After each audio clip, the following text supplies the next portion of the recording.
আসসালামু আলাইকুম গাইস, কেমন আছেন সবাই? আশা করি সবাই ভালো আছেন। আমি আলহামদুলিল্লাহ অনেক ভালো আছি। তো ডুবের বিষয় সম্পর্কে তো আপনারা সবাই অবগত আছেন। বর্তমানে সাধারণ ক্ষমা চলতেছে। তো যে বিষয়টা নিয়ে আজকে কথা বলার জন্য আসছি, সম্পূর্ণ ভিডিওটা দেখলে জানতে পারবেন।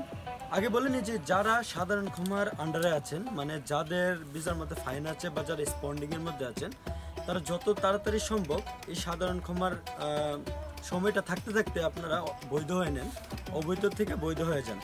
কারণ সাধারণ ক্ষমার শেষে কিন্তু নতুন একটা আপডেট আসতেছে।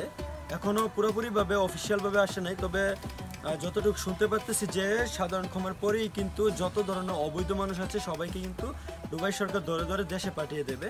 তো যারা এই অবৈধ আছেন তারা কিন্তু বৈধ হয়ে যান। এখন যেহেতু সুযোগ আছে, আপনারা বৈধ হয়ে যান। এছাড়া যে বিষয়টার জন্য আজকের ভিডিওটা বানানো, বিষয়টা হচ্ছে যে আমার একটা সাবস্ক্রাইবার আমাকে পার্সোনালি মেসেজ দিতেছে যে ভাই, আমাকে আমার এক ভাই বলছে যে দুবাইয়ের ভিসা নাকি এখন বর্তমানে খোলা আছে। তো ওরে আমি টাকাও দিয়ে দিছি। কতটা সত্য দুবাইয়ের ভিসা যে খোলা আছে একটু আমাকে জানাবেন। তো কথাটা হচ্ছে যে আপনি টাকা দেওয়ার আগে আমাকে এই মেসেজটা করার দরকার ছিল। যাই হোক, আপনি মেসেজটা করছেন, অবশ্যই আমি আপনাকে উত্তরটা দিয়ে দিই। বর্তমানে দুবাইয়ের ভিসা টোটালে বন্ধ আছে। দুবাইয়ের ভিসা কিন্তু চালু নেই, কোনো বিষয় চালু নেই। আগে যে প্রসেসিংটা হইতো ওই প্রসেসিংটাও কিন্তু এখন বন্ধ আছে। আর আমরা জানি যে দুবাইয়ের হাই প্রফেশনাল ভিসাগুলো হইতেছে, আর হাই প্রফেশনাল ভিসাগুলো লাগানোর জন্য ইনভেস্টর ভিসা যেটাকে বলে আর কি, ইনভেস্টর ভিসাগুলো লাগানোর জন্য কিন্তু ভিজিটে যাইতে হইতো আগে।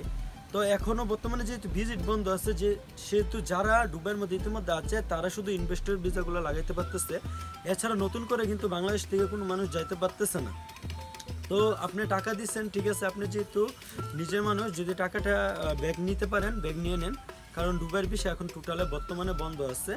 আরেকটা কথা হচ্ছে যে আপনারা আমাকে বলেন যে ভাই, আপনি তো এখন বাংলাদেশে, আপনি ভিসা সম্পর্কে এত আপডেট পান কই? দেখেন, আমাদের লুক আছে দুবাইয়ের মধ্যে, আমরা বাংলাদেশে থাকলেও আমাদের কাছে আপডেট আসে।